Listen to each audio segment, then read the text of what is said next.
Michael, welcome to the podcast. You are the co-founder and financial wellness leader at Quantum Leap Global. And just reading your bio here, your vision is to empower people globally to create more joy, abundance, and vitality through financial well-being. And your big focus is transforming limiting beliefs and behaviors to support your clients and achieve the life this way. Have I got that right? Is that the big summary? You've got that right, Matt. Yes. Yeah. What is your big message then, Michael, to the world? You obviously, what is it you're trying to get through to people? Yeah, it's a great question. My key message is that does life happen to you or does it happen for you? And that's my mantra, because if life's happening to you, to me, it means that you're on autopilot. It means that you've got beliefs and thoughts that are creating your reality. And we'll talk about the money side of that. What does that mean? But that really, I suppose, can keep people stuck, because they don't have an awareness of what their thoughts are. They don't have an awareness of what their beliefs are. So they're not living their true life. They're not living their best life. And yes, self-awareness is just the theme that comes up so much on the Mastering You podcast, and it sort of hits home so hard. But one of the things that we haven't covered is just how it impacts our money mindset, I suppose you could call it. So that would be something I'd really like to sort of explore in this episode here. What are the first things that people need to be aware of? One of the things that I know you talk about is the story that we have in our head around money. And I guess a lot of this is through past experiences, how we were brought up in the world. Is this one of the things that you feel holds us back the most, the story that we sort of create around money? And that's the key. The key is how you're brought up around money. A lot of the times I take a client through their journey around money, how they're brought up. And if you take it back to the core, really it's in a sense from that 0 to 7 years old, when whatever they're told, whatever they see, whatever they feel, because their conscious mind hasn't sort of formed, that they take as truth. So imagine if you're brought up in scarcity, not enough, and which is quite often. And when you've got that sort of belief and that's what you're seeing, that becomes your program. It becomes your belief system. Yeah. And then you overlay that on with sort of societal conditioning, which is, you look at women, which they take on the carer role. This is generally speaking. So you don't really need to know a lot about money in a society way, because you're always going to be a carer. You're going to care for other people. So the male's a provider. So the male's out there hunting. And then you look at the male side where, as I said, they are the providers. So they're the ones out there potentially working long hours trying to provide. But that in itself creates, sort of a dysfunction, because they're potentially not connected with themselves. They go out working 40, 60, 80 hours a week to provide. And the context of really understanding what brings you joy in your life isn't there, because you're living a life by societal conditions. Do you think these societal conditions are changing? Like I've had this feeling over the last 5 to 10 years with the emergence of like the what's called like the gig economy, where people are starting to have their side hustles, and they're doing their eBay, or they're doing their Amazon, or they're doing their side online business, and people are starting to be a bit more accustomed to, you can create your own wealth. You can make your own choices. You don't have to be completely confined to your 9 to 5 job, maybe like the old school way of thought, which is like, I guess, more the societal norm. It's just a feeling. Like, it's not an area of expertise for myself. So it'd be good to hear your own view on that. Yeah, and I do see a change. I do see a shift. And I think it's for the younger people coming through, and they want to be independent. They really want to create impact, and they want to see change, whatever that means. And so I am seeing a change there. But as I said, we've still got to do a lot of work for all people to actually feel like they're playing in a level field in regard to their financial independence, because really financial independence is so important. Where does this start then? Does it start at the parenting level, at the school level, education, all of the above? Well, I'd say all of the above, but where it really starts is at the parenting level. Mm. What are some of the common mistakes parents make then? So they might chastise their kid for wanting to buy things all the time. And you're a kid. You walk into a lolly shop, you want everything. Yeah. So, and then they get chastised that, you always want money, you're greedy, as an example. And these, as I said, these things there, the child takes on as truth. Yeah. So they go, I'm a greedy person, I always want money. And then you hear the money stories, like the perception of what money is. So people that have got a lot of money, they're not ethical. Money doesn't grow on trees. Money's evil. Depending on your upbringing, you hear these stories and they become your truths. Mm. So it's so important. And this is every facet of life, to be honest, but money is such an important one, where if you don't sort of have that abundance mindset in regard to how you're brought up around money, well, then that will create the sort of limiting beliefs. And I see it playing out in sort of people making poor financial decisions, as an example. Yeah. And 90% of my clients that I initially deal with, they have got an anxiety around money. So that anxiety will, as I said, that's a limiting belief. That's saying, well, money makes me feel anxious. I don't understand money. How do I move forward? And that's part of the upbringing. Do you see any common themes in terms of what specifically what was in that upbringing to kind of create those anxieties? Yeah, and it relates back even to that lolly story. So it's really around what's happened in their environment. And generally speaking, if we go back sort of, 20 years ago, 30 years ago, 40 years ago, I'm a little bit older. But if you go back there potentially was scarcity. So I'll share a story which I think might illustrate it, where there was two sisters, and I was talking about your upbringing and how that sort of creates the beliefs that you take on in life and your programs that you take on in life. And so I was in an interview and she said, well, one thing I don't understand is that myself, I've always struggled with money. I've had businesses, some have gone broke. I've had relationship issues around money. I've just always been in struggle. And my sister, whatever she touches with money, it just creates gold. There's such an abundance. And she said, so that's what I'm not getting. So I asked her permission to sort of dig a bit deeper. And she was 8 years older than her sister. She was brought up on a farm. And when she was brought up, there was droughts. Yeah. Okay. And they almost had to sell their farm. They were true scarcity. Mm. They were struggling to eat. And that's how she was brought up. And 8 years later, when her sister came along, the rain had come. There was abundance in crops, abundance in life. And it was plentiful. So that's how she was brought up. And that's what she's taken into her life. So her mindset is that you can create abundance. There is abundance everywhere. Yeah. One thing that interests me is with the abundance mindset is some of this, I don't know how deep you've gone into this, but some of it is like genetic as well. Like you hear about these millionaire stories where they've come from complete, poverty, and they've created a life of abundance and money. And, many of those stories are because they hate the situation they're in so much, and they can see there is abundance in the world.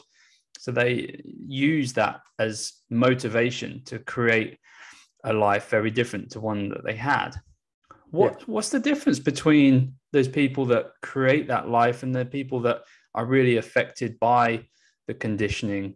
Is it at the parent level? Are there, even though they're in poverty, is it possible that the parents are still not creating that scarcity mindset so much. And it well could be, but I'm going to although naturally born sort of having that mindset money. Yeah, I think everyone's born with a natural fire within them to create abundance or create whatever they want in life. And then they can be brought up, and so that fire can go out a bit. But when people go from, as an example, being poor to accumulating wealth and create an impact in this world, they've created different thoughts. They've created different beliefs. And this awareness, which we spoke about before, is critical. So everyone has a choice.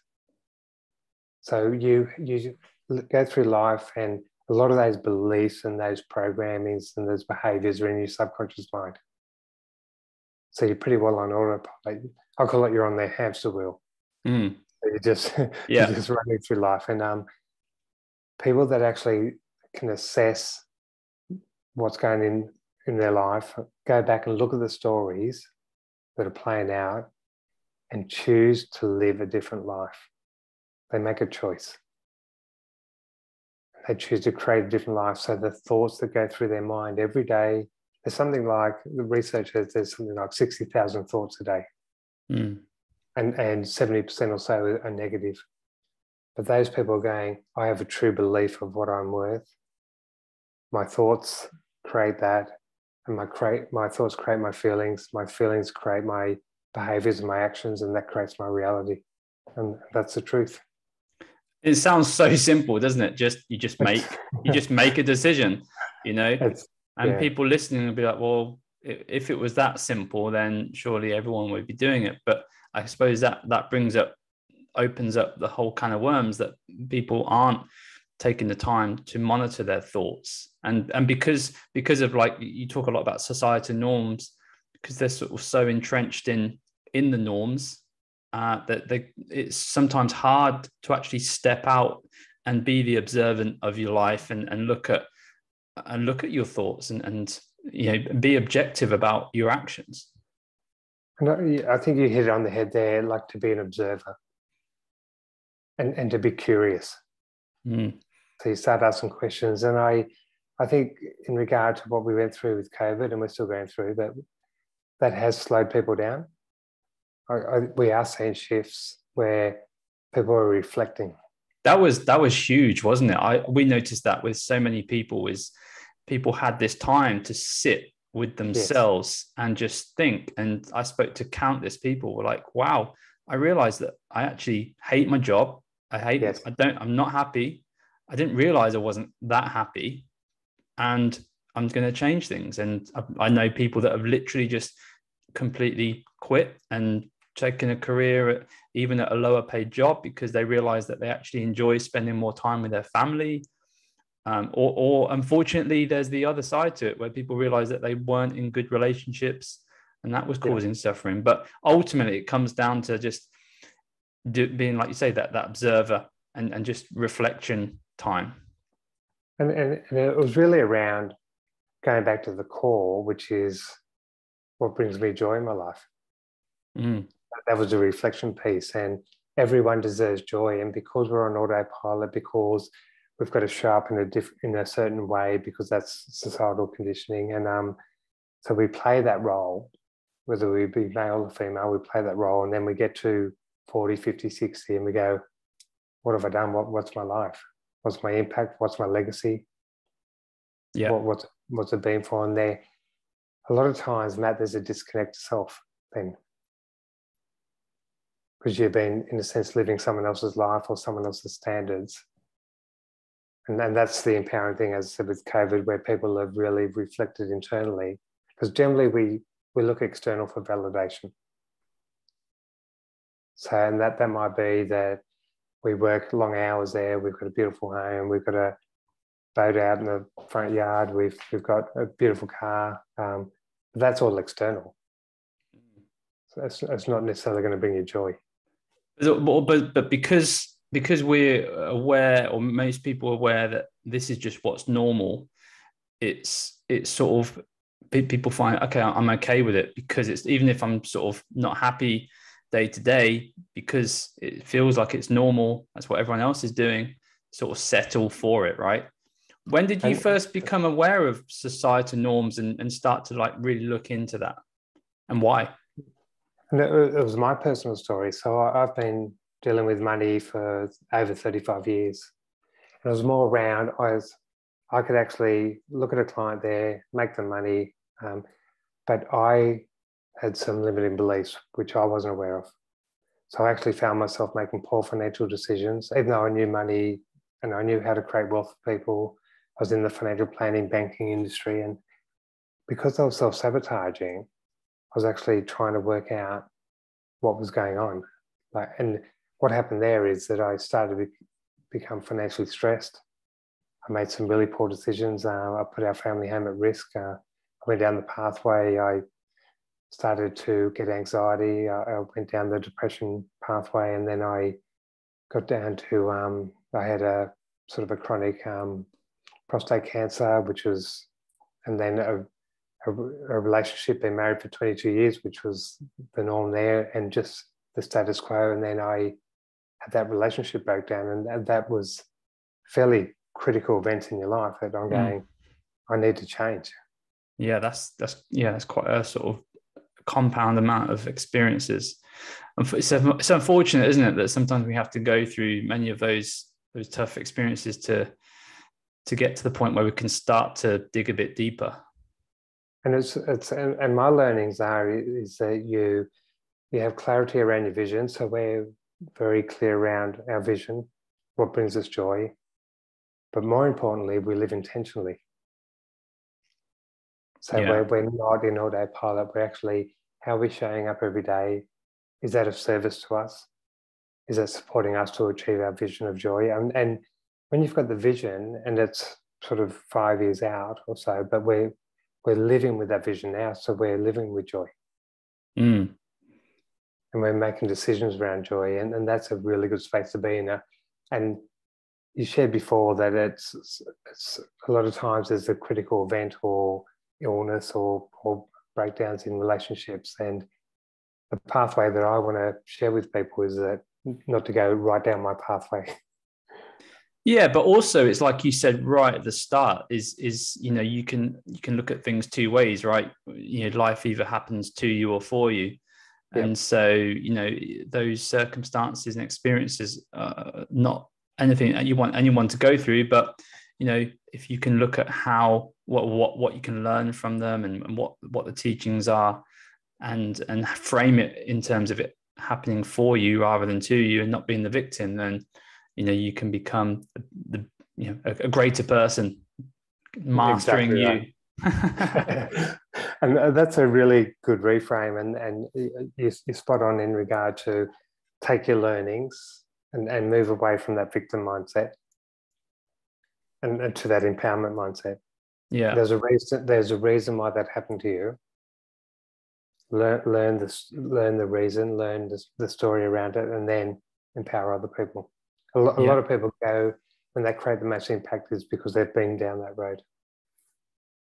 So I'm a parent of two youngish children, at the sort of critical age where they're, anything I teach them is potentially going to affect them in later life. Many of our listeners are mums and dads as well. So what are some, do you have any sort of tips? What are some things that we need to watch out for? And obviously you've mentioned, not being kind of overly cautious on talking about how much you're spending. I mean, I'm not going to put words into your mouth. What are some things that we need to really think about in terms of how we can help our children in later life thinking more of an abundance mindset around money? And I think, and I've interviewed a lot of people around this, and that's the common theme that I see that I want to share is that their parents believe in them. So there's not this sort of scarcity, they'll allow them to do things. Right. They won't have them in this bubble. So quite often as parents, we think we know what's right for our children. Yeah. But a lot of times we don't listen to our children. So then we start creating their life for them. So when you actually create that environment where there's abundance. There's a true belief that you can do whatever you want in this life. Yeah, I get that. So the freedom to kind of think and be creative and let them find out rather than saying, do this, don't do this. Exactly right. Yes. And that's so empowering. And the successful people that I've interviewed have all had that upbringing. The other successful people that I've seen, and you shared it before, is the ones that chose a different pathway very deliberately. Yeah. To change their past, change their sort of beliefs, change their thoughts, and create a new life. Yeah. And just coming back to the whole topic of this sort of societal norms, I just think it's such an important one for people to kind of clearly get and understand.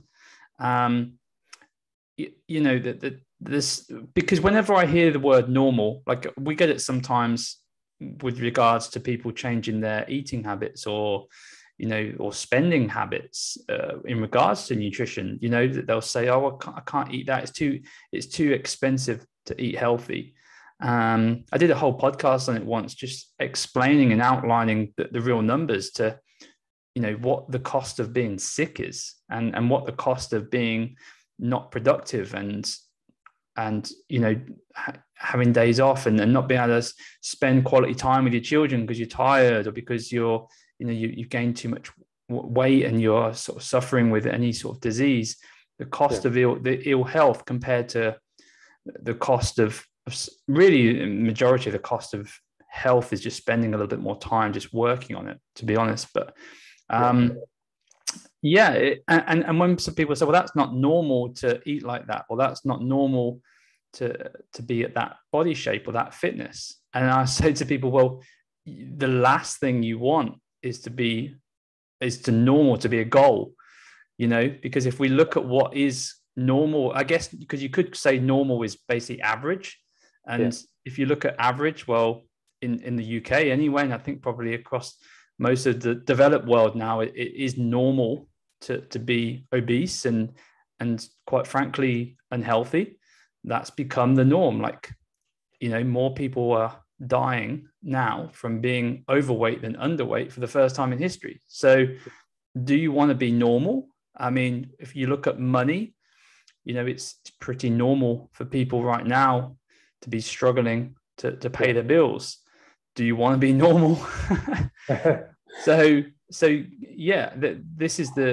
how do we get our mindset away from thinking that normal is okay? And normal is a part of belonging. Right. So if everyone, you're in a society and this is what people do and that's accepted. So you go out and that's what other people are doing. So you fit into that. You go, well, that's my tribe. Yeah. So for me to eat healthy, for like if everyone's putting on weight in my tribe, it's all right for me to put on weight. So everything becomes normal, but that's that sort of belonging. And there's another point where it's self-worth.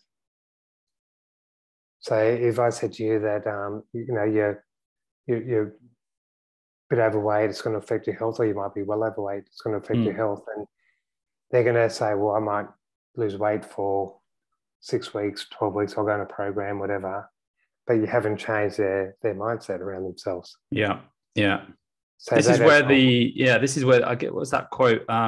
You are the average of the 5 people you spend the most time with. I guess that's, you know, sort of where it comes from, is environments and relationships in particular, in my opinion, that are huge because you become normalized based on those averages. If you're in an environment where, you know, your work and life is got cakes and, you know, fast food, and you're living at home and it's all fast food environments. If you're in an environment with a group of friends and they're always talking about how little money they have, you don't realize consciously what effect that's having on your mindset, but it's certainly not helping you grow, is it? No. And even in that sort of space there, that if you're starting to grow, they might start pulling you down. So they see you showing up and they said you might have lost 10 kilos and they go, you look really good there, like, but you've changed. You know, you're not the same person, but that's a good thing. Yeah. So they start to create self-doubt because they want you back where they are. Yeah. Well, They want you back. this is my big passion with my own company, LPT. We're creating environments to empower people to get fitter, to encourage motivation, to encourage a positive mindset. It's the reason for this podcast, is to get people on the road to thinking higher than just eating and moving a bit better, thinking on a higher level as well. And I think that's in some ways, for our members, that's more important than the actual exercise. Is just being in an environment of like-minded people who are trying to better themselves, because that unfortunately isn't normal.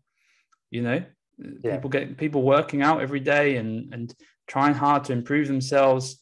We need more of that. And so props to all the LPT members listening, and anyone else that's engaged in a community. I think communities, being involved in communities in business, I've always tried to be around people that are ahead of me, that's definitely always rubbed off. If I look at some of the masterminds and the business mentorship I've had over the years, I've always felt a little bit out of my depth. And I think that's always a good thing. You should always, even if you're someone that's wanting to get fit, listen to this. You want to be maybe joining a gym and you're not going to feel that confident to start with because you're not used to it, but that's going to help you grow more than anything. Is there anything that you recommend for people to sort of pull themselves out of the society norms to grow further? Obviously, you mentioned the self-reflection. Yeah, and I think you hit on the head there. And I live by a saying, which is your life is a printout of your subconscious mind. So if you look at the subconscious mind, the role of the subconscious mind is to keep you safe.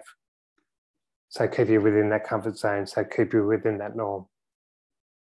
But to move out of there, and I would say that people that try and move out of there too quickly, so you've got to move out there in bite-sized bits. You got to start changing there because your subconscious mind is quite powerful.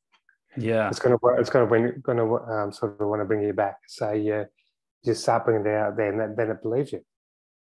So it's changing habits. Yeah.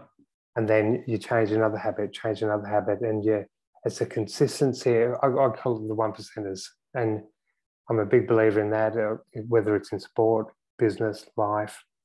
You just change things every day, 1 by 1%. And the compound effect and changing that and just being slightly outside your comfort zone. And then your subconscious mind, which holds those sort of beliefs and the programs there, will go on that journey with you. Because it's 100%. Not going right outside that comfort zone. It won't drag you back. And I think that's a really powerful message to go, well, let's just move forward. What's a program to live better every day, live the life that you really want to live every day? Yeah, I mean, funny story. That's how this podcast started, because I'd sort of listened to podcasts for quite a number of years, and I sort of had an itch to do one. But like most people in any endeavor, that if you have that itch, you also have that doubt. Like where there's the itch, there's the doubt, right? And it sort of hit me around December time, thinking about the new year and thinking about what I hadn't done that year, like you do. And I decided that, because you read these business books and these personal development books, and they always talk about pushing yourself out your comfort zone. And it just kind of hit me that I hadn't really failed at anything that year, but I wasn't feeling that massively fulfilled either. Yeah. So it just kind of hit me that I needed to just fail more. And I was like, what can I fail at? If I can get 3 or 4 or 5, 10 failures next year, it's going to give me the opportunity to probably grow. And I thought, what's the thing that I want to do the most? I want to get the podcast moving. I want to have a chat, have interesting conversations like these about personal development. That's my big passion. And if no one listens and it's a complete waste of time, then great. It's a failure that I can learn from, but at the very least, I'm still going to have some good conversations. And here I am 2 years later. Well done.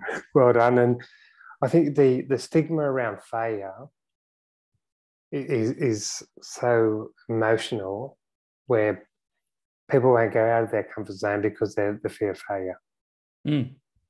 And it was interesting that a friend of mine who works in corporate, he sat down his team and he actually said to all his team, he said, I want you to fail. And that their minds just went, I don't understand what he's saying. It didn't make sense. Yeah. He said, if you fail, then I know you're trying something different. Mm.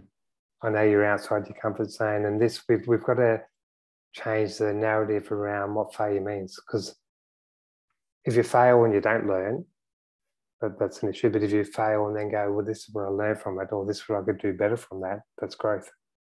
And bringing it back to the parenting side as well. That's where you can really, I think you can really win as a parent if you can really encourage your children to learn about the benefits of failing, you know, and the benefits of losing, and what you can learn.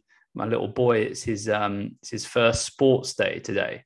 So, you know, whatever happens, you know, because he's very competitive. Don't know where he gets that from. But, you know, he may not win at anything, but it would be a great conversation for him to have with him about, you know, well, what can you do next time? What can be better? And I think that's just so important. Coming back to the money side, what recommendations have you got around money in relationships? You know, because I know this can cause issues, money in relationships. Oh, this could be going for an hour. Another podcast. Another podcast. And that's, if you look at money in its core sense, it's one of the main reasons of relationship breakdown. Is it really? Wow, yeah. I didn't know that. And because people either fight around money, or they're brought up there, and because there's conflict, like money's got so much emotion, yeah. And generally speaking, if I can use the example, we have a couple, one's a spender, one's a saver, which is generally what it is. So what's their mindset? Right. Brought up around money, and the saver doesn't feel heard. They'll say, look, you're always spending, and the spender will go, well, no, it's my money, I work hard for it, whatever the case may be. But there's conflict. So there's really got to be a coming together in regard to understanding people's journey with money. What are their values? What are their beliefs around money? And then having a common goal on what they really want to achieve as a couple. Yeah. Together.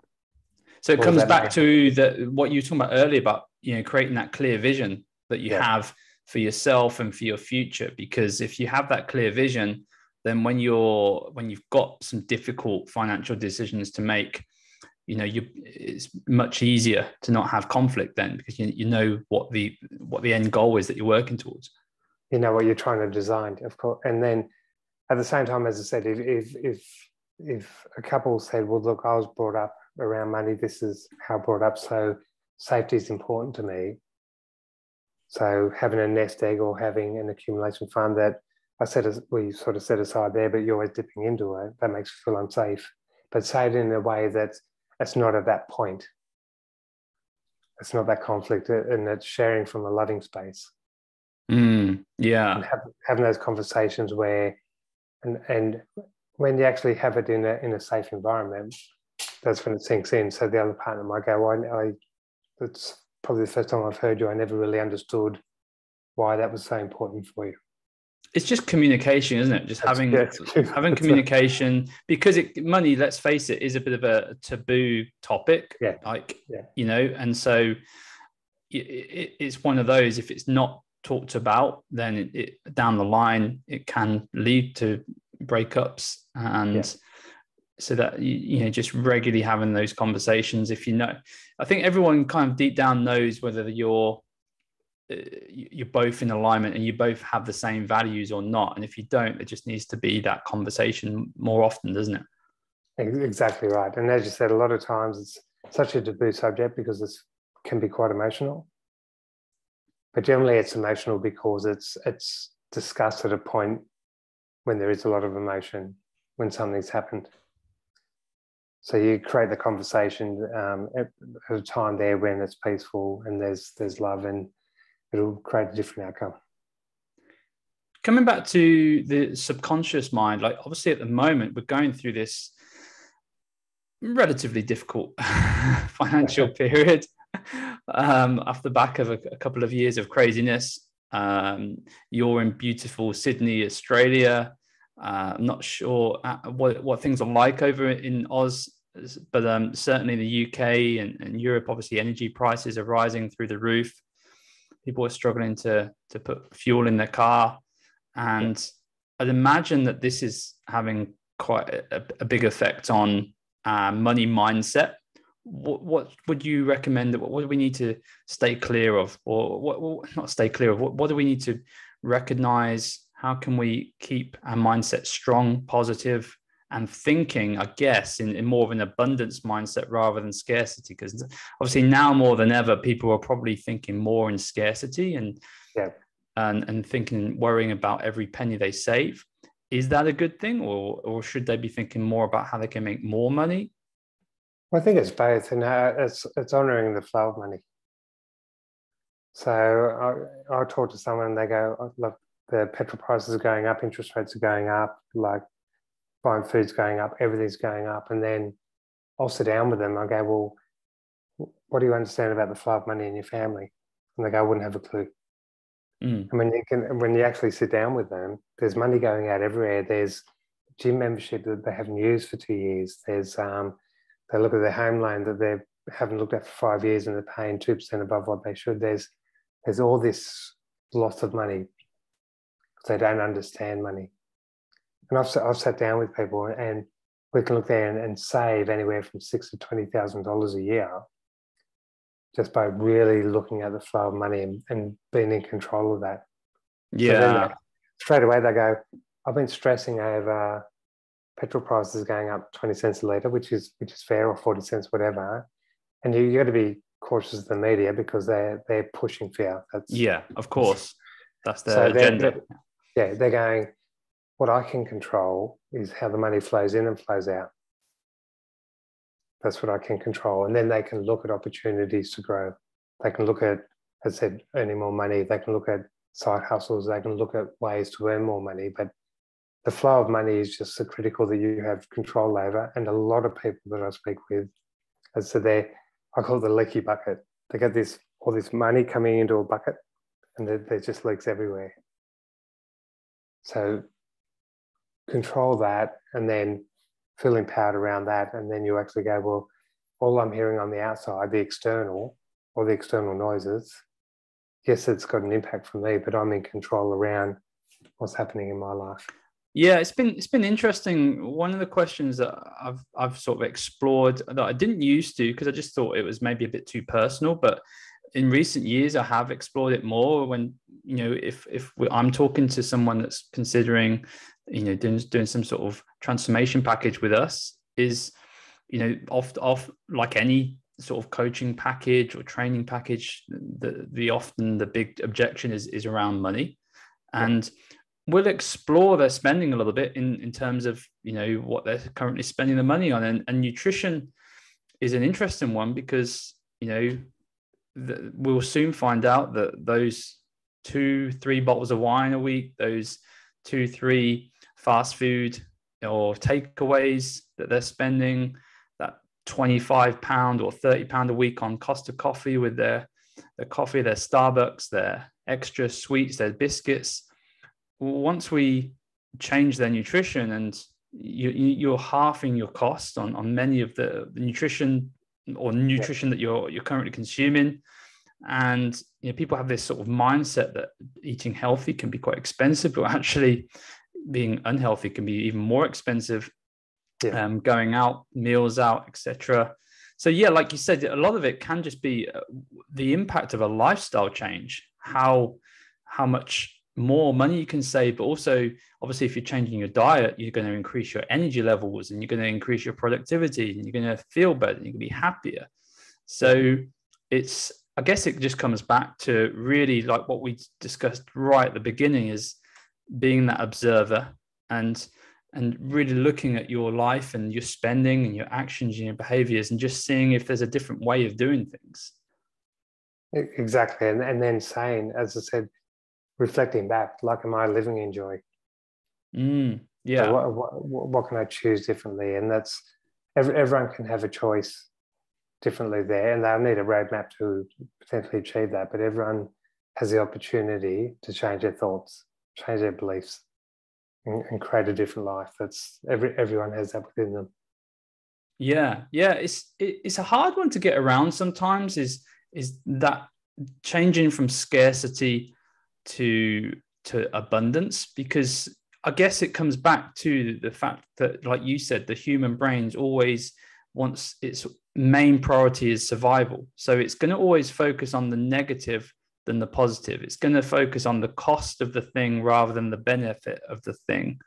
I sometimes when I'm looking at my own weekly spreadsheet and looking at marketing or advertising costs, I'm like, Jesus, I need to bring that down. But then I'll look at, well, what's that bringing in? Oh, that brings in more than the actual cost. Well, I suppose I should keep that going then. Like, but it's that natural inclination. My mindset is like, oh, we need to reduce and do less. Yeah. And sometimes you just have to look at the actual figures to kind of see what's going on. And I guess people do, people, it's a bit like when people are tracking their nutrition, they have no idea. It's one of the things that we do is we get people to look at how many calories they're actually consuming. And they're like, wow, I had no idea I was consuming that much. And I suppose for many people, if they look at their bank statement and really go through their spending and actually start to budget a bit more, they would get just so much more clarity about what freedom and opportunities they could have. Yeah, and feel in control, because as I said, a lot of people, and you talk about nutrition and reflecting that to money as well, people don't feel in control. Yeah. And we look at two levels for people. Say you get the scene. So you observe something, I observe something on the money side. You look at at their diet or their fitness, whatever, and that's the scene.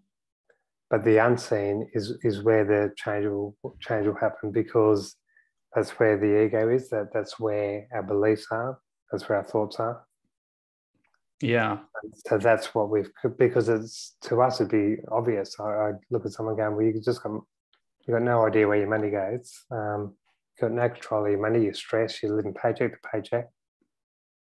That's a really stressful situation, especially what's going on now. But you got to dig deeper and actually look at the unseen. Yeah. That's where people can't have that sort of awareness or change thoughts or beliefs unless we can sort of delve into that unseen bit. So people need to watch less news. They need to look at their they need to look at their spending and their habits and their ultimately their bank statement. And they need to start maybe reflecting on some of the beliefs that they're currently holding, I guess. How I'm guessing this is something that you help people do. Yeah. And that's probably the key. So, we've got questionnaires, we've got scorecard apps around financial wellness. So we've got the tools for people to actually, and that doesn't mean they've got to go through me. They can actually create an awareness. They'll go, well, so they're all my feelings, emotions around money. I've never actually took the time it takes 2 or 3 minutes, and then there's the feedback there around how that plays out in their life. And this is an app that you've got that people can that's right, yeah. So it takes 2 to 3 minutes. It's a financial wellness scorecard app. As I said, I've got other questionnaires, and the biggest, and you'd see it all the time, Matt, as well, is that a lot of people globally are going one day, and I want to change that, flip that around to day one. Say that again. What? So you move one day, which means I'm putting it off, to day one. Right. Yeah. And that creates energy. That creates for someone to lean in and go. I like that. That definitely applies to getting healthier and fitter as well. Yeah. Everyone's always, one day I'll start the exercise plan, and one day I'll go back to the gym, or one day I'll start eating healthy. And then unfortunately it often takes disease or ill health or losing someone close to them to realize that I probably really need to start thinking about my future, because if I don't start changing my habits now, and this applies to everything, right? Whether it's your spending habits, Exactly right. your eating habits, your exercise habits, the future is going to be looking bleak. And so I think that's a really good place to kind of wrap things up. I'm sure there's people listening that would want to explore this a little bit further. Where's the best place for people to go to do that, Michael? Yeah, and I'll give you the details of that scorecard app if you want to share that with your. Fantastic. Well, we can put that in the show notes if that's easier. Yeah, for sure. And but they can have a complimentary meeting with me. They go to www.quantumleapglobal.com. So there's an opportunity to have a 30-minute discovery meeting. But this is all about leaning in. And as you said, that one day one, that's my ethos, and that's creating that sort of urgency to start living your life intentionally. Yeah, that's a great message. Thanks so much for your time. One of the last questions I always like to ask is, obviously the name of this podcast is Mastering You. And just to summarize in one sentence what self-mastery means to you, Michael. Self-mastery to me means living your life by design. Perfect. Thanks so much for your time. My pleasure. Thanks, Matt.